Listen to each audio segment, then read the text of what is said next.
di sini kuliahnya di Solo dan beliau tuh bilang untuk mempermudah administrasi saya di Solo. Sedangkan anak tiri beliau, saudara tiri saya itu juga kuliah di Solo, tapi kuliah di luar kota. Maaf, kuliah di luar kota. Kenapa dia tidak dikeluarkan dari kakak sedangkan saya dikeluarkan? Padahal kan sama-sama kuliah di luar kota nih ceritanya ya kan.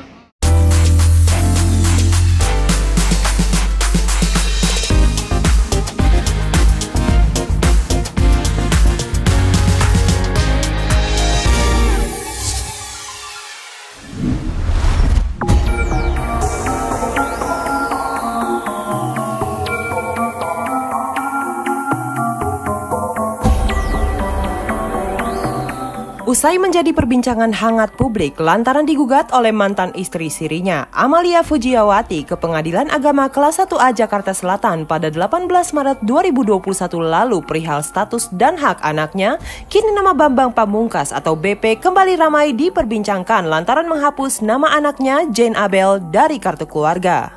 Abel merupakan anak pertama BP dari mantan istri pertamanya, Olga Arcangela, yang telah bercerai dengannya dan meninggal dunia pada 2003 silam saat Abel berusia 2 tahun. Abel mengaku terkejut saat mengetahui jika namanya telah dicoret dari kartu keluarga sang ayah, di mana hal itu diketahuinya 3 minggu setelah kartu keluarga baru diterbitkan. Awalnya, Abel yang ingin mengurus pendaftaran di sebuah aplikasi ojek online mengaku terkejut saat mencoba mengirim foto KTP-nya, datanya justru tidak ada. Bingung dengan hal tersebut, Abel pun menanyakan ke kelurahan. Dari situlah, Abel baru mengetahui jika dirinya telah dikeluarkan dari kartu keluarga ayahnya dan kartu keluarga baru pun telah diterbitkan. Abel yang mengaku kecewa lantaran BP sama sekali tak memberitahunya tentang hal itu, justru mendapat alasan yang tak masuk akal dari ayahnya. BP menyebut jika Abel dikeluarkan lantaran ia sedang kuliah di Solo, Jawa Tengah. Namun, hal itu justru berbanding terbalik dengan saudara tirinya, anak dari Tungga Dewi yang merupakan anak tiri BP yang namanya tetap tertulis di kartu keluarga padahal sedang kuliah di luar kota seperti dirinya. Tak berhenti sampai di situ, kekecewaan Abel semakin bertambah kala mengetahui ayahnya justru meminta kuasa hukumnya untuk menjadi juru bicara terkait permasalahannya dengan sang ayah. Bahkan, Abel menyebut jika kuasa hukum ayahnya telah berbohong lantaran apa yang telah disampaikan tentang dirinya tidak sesuai fakta. Gak ada masalah apa sih dan gak ada kecurigaan apa-apa aku ya pribadi, karena memang aku gak berbuat salah, aku gak merasa ada suatu masalah di antara aku dengan ayah gitu kan. Cuma memang alasan yang diberikan oleh beliau itu kurang bisa dibilang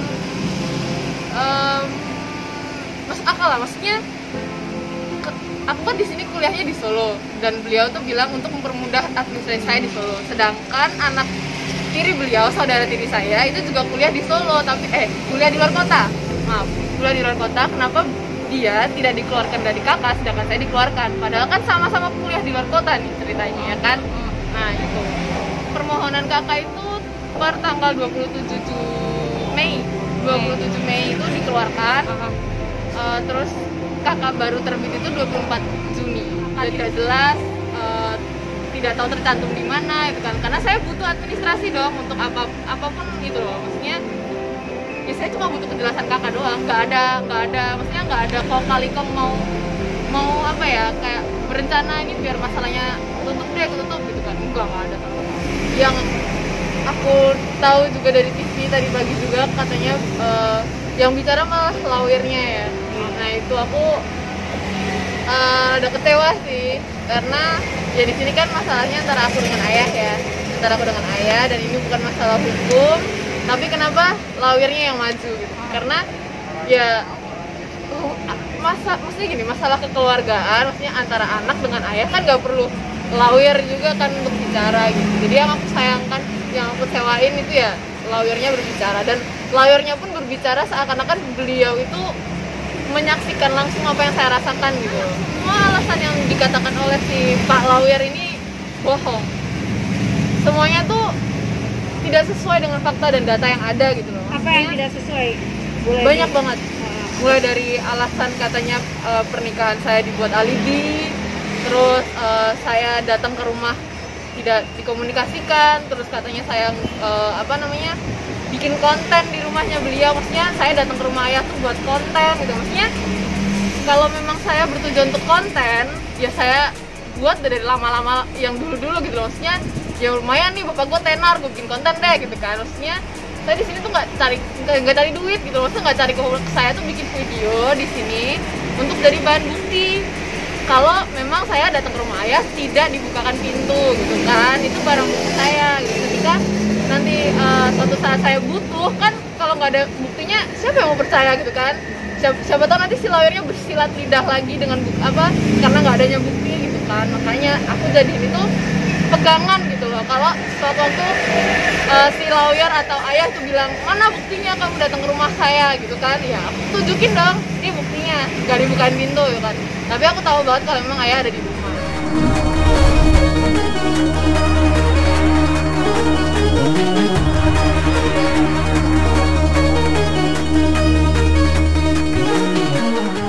Kesuksesan Bambang Pamungkas di dunia olahraga sepak bola tanah air pada waktu lalu tampaknya berbanding terbalik dengan kehidupan rumah tangganya yang baru-baru ini mulai terkuak. Mantan pemain timnas Indonesia tersebut rupanya pernah menikah sebanyak 3 kali. Pertama, BP menikah dengan Olga Arcangela yang jarang menjadi sorotan media sehingga tak diketahui banyak orang. Dari pernikahannya tersebut, lahirlah Jane Abel, namun akhirnya bercerai dan kini telah meninggal dunia. BP pun kembali menikah untuk yang kedua kalinya dengan Tribuana Tunggadewi pada 2001 silam. Namun rupanya, secara diam-diam BP menikah lagi secara siri dengan Amalia Fujiawati hingga memiliki 2 anak yang kemudian diceraikan oleh BP. Dari permasalahan pencoretan namanya dari kartu keluarga saat ini, Abel menduga jika ada campur tangan pihak lain di dalamnya. Meski telah mengantongi bukti, namun Abel mengaku tak ingin gegabah dengan membeberkannya di hadapan publik saat ini. Dan atas semua kekecewaan yang dirasakannya tersebut, Abel pun menantang BP untuk menghubunginya jika benar ayahnya tersebut peduli dan sayang terhadap dirinya. Ya, aku yang tahu lah ya, maksudnya aku yang tahu gimana kesehariannya beliau, gimana sih karakternya beliau, mau ayah maupun ibu tiri saya gitu kan. Maksudnya ya saya udah tahu lah siapa yang bermain drama di sini gitu. Kalau bukti mungkin aku belum bisa nunjukin ya, karena aku takutnya nanti bisa jadi bumerang buat aku sendiri karena lawyernya suka bersilat lidah. Ya untuk sekarang aku nggak pengen menunjukkan itu, tapi ya aku ada pegangannya ada.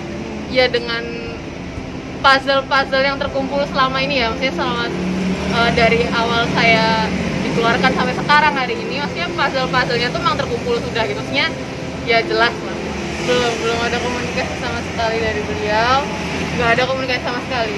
Kenapa? Tadi pagi saya coba hubungi nomornya, mailbox. Buktinya apa? Sekarang gini, kalau memang beliau khawatir, beliau sayang sama saya, telepon saya. Di HP saya aktif terus gitu loh, nggak dimatiin, ditelepon. Saya tunggu teleponnya. Saya nggak menutup diri gitu loh. Tapi ketika saya yang harus bergerak lagi, memang saya tidak mau. Tapi ketika beliau ingin menghubungi saya, ingin berdiskusi, ingin berbicara, atau maksudnya ingin menyelesaikan masalah lah intinya, saya terbuka, silahkan telepon saya gitu.